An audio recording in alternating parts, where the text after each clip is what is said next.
ito pinaka-importante di ba this, no? Kahit bato-bato lang ang marker dyan, pero makita naman natin na may mga cutting, no? Yan, triangle pa yun. Triangle. Deposit under. Pikat pa rin siya, pero triangle yan. Okay?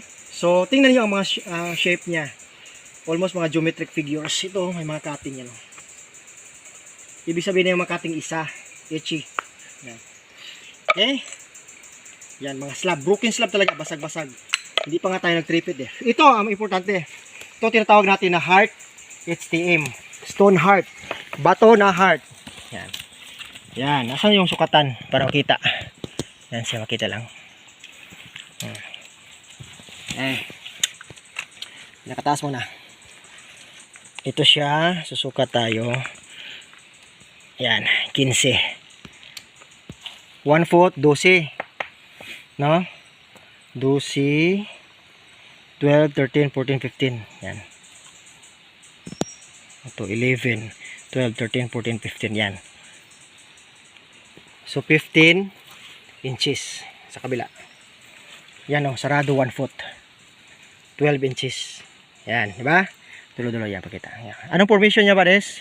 Heart. Yan o. Perfect heart, di ba? Yan siya. So, ibig sabihin nito ng heart, wealth under. Saka V-cut yun, dulo niya. Ayan, no? Okay. Yun, bato talaga, bato na pinupormang heart. Ibig sabihin, positive ang decide natin. Yan sa kabila nyo. Parang walang forma lang, no? Pero, doon to siya nakita. Saka may alignment to. Kaya say, balik natin sa kwan. Dito. Ang formation niya, ipakita namin. Saka yung isang, ano, dito. Saka yung isang bato. Dito siya nakita. More than 1 foot lang tayo. Yan ang formation niya. Okay, ganyan. Passage. May puzzle type siya, may kadikit. Okay. Yan. Ito. Pakita muna natin yan. Ito maliging siya na. Yan siya, puzzle type yan. Bali siya.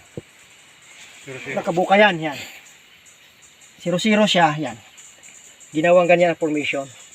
So, ibig sabihin, wala ang item dyan, dito, kasi passage. Pag heart ito na may bilog dito, sentro siya ang item. Dito, ginawang passage dito. Ibig sabihin, sa gilid lang item dito. Nakanalak dito. Titignan nyo naman, confirmation marker. Kasya yung isang delere, yan, hole. Hole. One item. Yung may passage. Papunta. East. Yan. Babaga ka sa heart, west side. Okay? Dito yung code 5, ibig sabihin, kantuhan. Kanto na dito. Dito lang ang kanto.